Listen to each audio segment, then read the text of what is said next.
जमीन जायदाद का है, कोई जमीन जायदाद का नहीं है। ये वही लड़ाई है जो कश्मीर में हुआ था। इस देश में भी जाके रहना स्टार्ट किया है, उस देश का बेड़ा गर्क करके खत्म कर दिया है। तो हेलो फ्रेंड्स, मैं हूं बिहारी सागर और बिना समय लिए हुए सीधा टॉपिक पे आते हैं और बात करते हैं। तो आपको रिसेंटली में एक न्यूज आ रहा होगा अमेरिका से कि वहाँ के जो ओबामा के एक्स जो सलाहकार थे, उनका एक टिप्पणी हो गया है इजिप्शियन से। उन्होंने टिप्पणी ऐसा किया है कि जो सोचने वाला टिप्पणी है। मैं वो टिप्पणी बोल नहीं सकता उतना कुछ, मगर उन्हें कुछ कुरान के बारे में बोला है और कुछ इस्लाम धर्म के बारे में और इस्लामोफोबिया के बारे में बोला है। तो कुछ बात से उनका मैं डिसएग्री करता हूँ, मगर कुछ बात से उनका मैं एग्री भी करता हूँ। मैं उनका इस बात से एग्री करता हूँ कि जो उन्होंने इस्लामोफोबिया के बारे में बोला और जो उन्होंने एक टेररिज्म के बारे में बोला, उन्होंने वो कहीं से कहीं गलत नहीं बोला। और आज के टाइम में एक चीज़ देखिएगा कि यूरोपियन कंट्री में, चाहे अमेरिका चाहे फ्रांस जैसे देशों में, वहाँ के जो लोग रह रहे हैं वो आज के टाइम में इस्लामिक लोगों से चिढ़ चुके हैं। ऐसा तो नहीं होगा कि हर देशी क्यों चिढ़ रहा है, ऐसा होता है कि एक इंसान चिढ़ रहा है, दो इंसान चिढ़ रहा है, चार इंसान चिढ़ रहा है तो समझ में आता है, मगर आज के टाइम में हर कोई चिढ़ रहा है। तो इसमें कुछ तो कुछ वजह होगा, क्योंकि ताली एक हाथ से नहीं बजती, ताली दोनों हाथ से बजती है। जरूर ऐसा इनकी कुछ गलती होगी जिसके कारण आज पूरे यूरोपियन कंट्री आज इनके अगेंस्ट में है। जो इतने बड़े बड़े लोग भी आज इनके खिलाफ बोलने के लिए बैठ चुके हैं। मगर हमारा इंडिया में ये सब बातें खुल के नहीं हो सकता। ये अमेरिका था कि वहां का बोल दिया आदमी। सोचिए, इतना बड़ा आदमी है, ओबामा का एक्स ये सलाहकार है, ये इतना बड़ा आदमी हो के ऐसे ऐसे बातें बोल रहा है। वो छोड़िए, वहां तो ट्रंप ने भी बोल दिया है कि अगर मैं आया राष्ट्रपति बना तो जो लोग भी यहाँ पे फिलिस्तीन कर रहे हैं उनको यहाँ से निकाल दिया जाएगा। तो ये बंदा इसके बाद ये वीडियो डालता है। चलिए, उसने एक जो बात बोला उसको मैं डिसएग्री करता हूँ कि कुरान को लेके और उनके धर्म में जो भगवान है उनको लेके जो इसने बात बोला उसको मैं डिसएग्री करता हूँ। वो कहीं से कहीं सही नहीं है, किसी भी धर्म के भगवान को नहीं बोलना चाहिए। देखिए, मैं एक बात जानता हूँ कि किसी भी धर्म का ग्रंथ गलत नहीं है। जो धर्म का ग्रंथ को पढ़ के गलत बातें बता रहा है वो गलत है।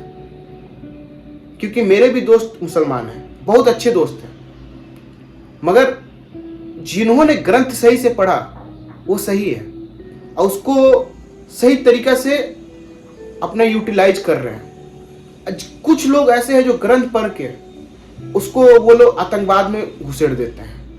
तो वो उससे मैं डिसएग्री करता हूं जो उन्होंने भगवान के बारे में बोला। मगर चलिए, मैं बात करता हूं ये भी कि आज ऐसे क्यों हो रहा है कि आज यूरोपियन कंट्री इतने लोग चिढ़ गए हैं। सबसे मेन वजह मुझे लगता है ना कि आज यूरोपियन कंट्री चिढ़ने का सबसे मेन ट्रिगर पॉइंट हुआ था फ्रांस। जब इन्होंने फ्रांस में उनके भगवान के ऊपर जब एक मीम बना था, तो वहां के जब टीचरों का हाथ काटा गया था, जब वहां पे दंगा हुआ था, तब वहां से ये स्टार्ट हो गया था। क्योंकि यूरोपियन कंट्री वहां से तब इन लोग से छिड़ गई थी। ये लोग तो यहाँ के है नहीं, ये लोग तो इमिग्रेशन पे गए हुए हैं। इमिग्रेशन पे जाके अब वहीं पे जिसका देश है उसी पे जाके आप सोचेंगे कि कब्जा करें, उन्हीं पे जाके सोचेंगे जो मन में आए बोले। तो ये तो भाई साहब अकबर का जमाना तो है नहीं ना। आपका जहाँ धर्म है आप जाके वहां पे चिल्ला चिल्लट करिए ना। आपको फ्री फिलिस्तीन करना है तो आप अपना जाइए ना, जहां जाके फ्री फिलिस्तीन करना वहां करिए ना। वो तो अमेरिका है, अमेरिकन को देश है, तो वहां आप कैसे कर सकते हैं? आप नहीं कर सकते भाई, सिंपल सा बात है। आपको लगेगा मैं खराब बोल रहा हूं, मगर सही बात है। जिसका जो देश है वो आप वहां पे जाके सोचेंगे मैं कब्जा कर लूं। एक तो आपको वो देश रखा है, आप जिस देश से भाग के आए हैं उस देश से क्यों भाग के आए?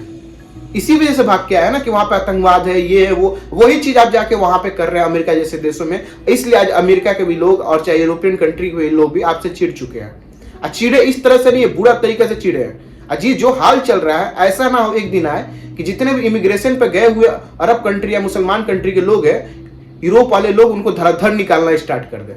मुझे जो लग रहा है वो हो रहा है, क्योंकि इन्होंने जिस देश में भी जाके रहना स्टार्ट किया है उस देश का बेड़ा गर्क करके खत्म कर दिया है। वो हाल हो चुका है। मैं वही का नहीं बोलूंगा, इंडिया में भी है। इंडिया में भी जो बाहरी लोग आ रहे हैं और रह रहे हैं, वो इंडिया का भी बाला बर्क करने ही वाले हैं। अगर गवर्नमेंट आज सवाल नहीं उठाए तो कल ना कल कुछ ना तो कुछ होना ही। आप देख सकते हैं एनआरसी जैसे ही लागू हुआ, लोग कुत्ता की तरफ पागल हो गए। क्यों एनआरसी लागू हो रहा है? क्यों आज पाकिस्तान में अफगानिस्तान वालों को नहीं भगाया जा रहा है? हमारे देश में दोगलापन और दोगला लोगों को बहुत कमी नहीं है, बहुत सारे लोग हैं। तो एक न्यूज और आया है कि जंग के बीच में ना, बात पूरा पूरा न्यूज को सुनिएगा। जंग के बीच में फिलिस्तीन में दारू और मिठाई बढ़ चुका है। अब मुझे ये समझ में नहीं आ रहा है कि ये लोग इस्लाम धर्म से है या नहीं है।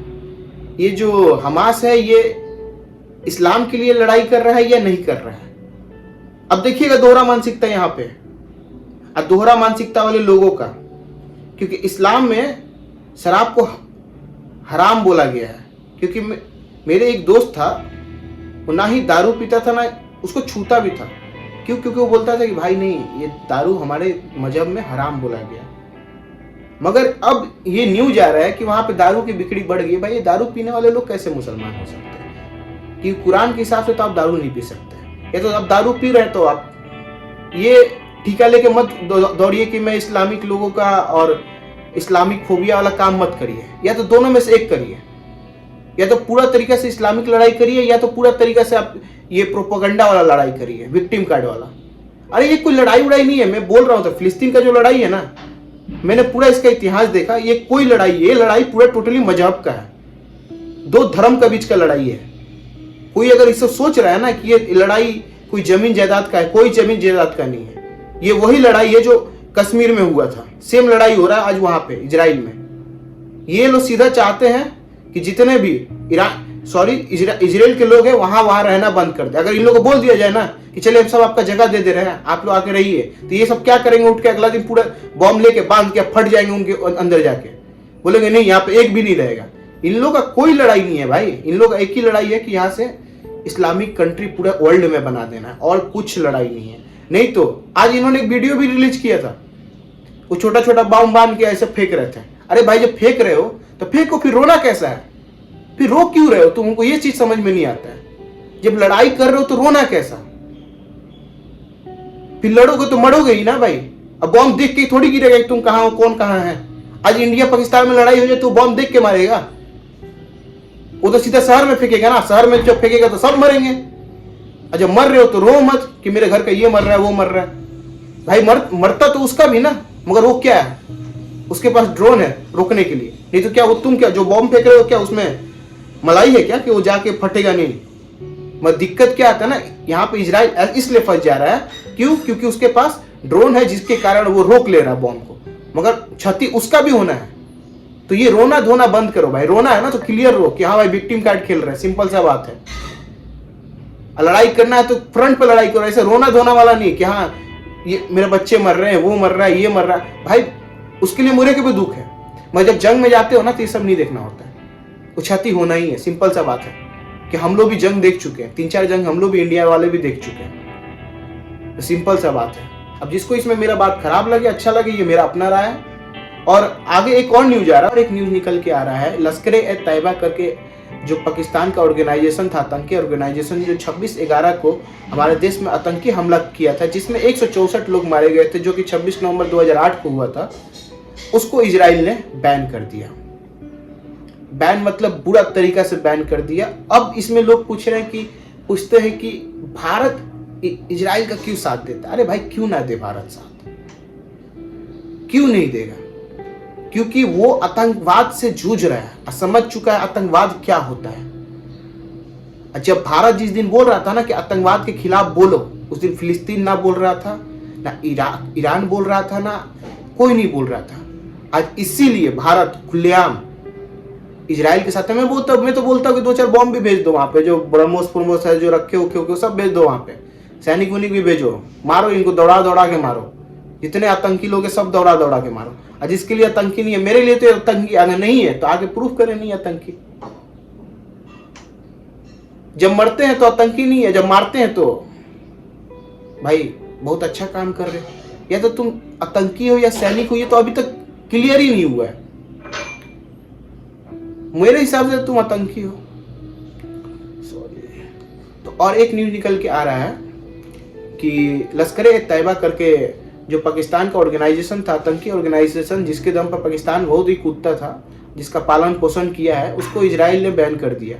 मुझे तो ये लग रहा है कि इजराइल ने इतना लेट क्यों कर दिया बैन। इसका मैं कुछ करनी बता देता हूँ। यही ऑर्गेनाइजेशन था जो 26/11 को हमारे देश में हमला किया था, जिसमें कि हमारे 164 लोग मारे गए थे, जो कि 26 नवंबर 2008 को हुआ था, जिसमें बहुत सारे विदेशी सैनिक भी मारे गए थे। तो आज इजराइल को भी समझ में आ चुका है कि आतंकवाद से कितना दिक्कत होता है। हम लोग आज से नहीं, 20 साल से 30 साल से आतंकवाद झेल रहे हैं। कश्मीर में हम लोग झेला, कश्मीर में हिंदू पंडितों ने झेला, और कितना कुछ हम लोग झेले, बहुत कुछ झेला। आज हमारा ही देश हो के हम लोग इतना बैक सपोर्ट में रहते इसी आतंकवाद की वजह से। अभी तो चलिए कम हो गया है, बहुत कम हो गया आतंकवाद, मगर एक टाइम था हमारे देश में इतना आतंकवाद था। इसलिए इंडिया आज इजराइल का सपोर्ट कर रहा है, क्योंकि वो भी आतंकवादी से जूझ रहा है। हमास कोई आर्मी ऑर्गेनाइजेशन नहीं है, हमास एक आतंकवादी ऑर्गेनाइजेशन है। अगर वो आर्मी ऑर्गेनाइजेशन रहता तो जिस दिन वो हमला किया, वो हमला करने का तरीका नहीं था, वो तरीका ही नहीं था किसी देश पर हमला करने का। अब बहुत से लोग ऐसे भी हैं ना, जो इसमें आके बड़ा बड़ा ज्ञान ये देते हैं कि आप पूरा कहानी जानते हैं। अरे काहे का पूरा कहानी जानना, हमको तो नहीं जानना पुराना कहानी। तुम क्या मतलब, तुम लड़की का रेप करके तुम बोलोगे पुराना कहानी जानते हो? ये कौन सा मतलब कैसा लॉजिक बनता है? तो ये वो लोग है ना कि क्या बोले, एक गधा वाला लोग होते हैं ना, वो लोग हैं जो झूठ मूठ का जबरदस्ती को बताना चाह रहा है कि नहीं जो हमास कर रहा है सही कर रहा है। अरे ये 2-4 रील्स बना लेने से, स्टेटस डाल देने से ना सही नहीं हो जाता है। जो गलत है वो गलत है। बाकी आपकी क्या राय है वीडियो में जरूर रखिए। अब बोलना स्टार्ट करिए, मैं तो सभी लोगों से बोलता हूँ, अपनी राय को कमेंट में रखना स्टार्ट करिए। बाकी जय हिंद, जय भारत।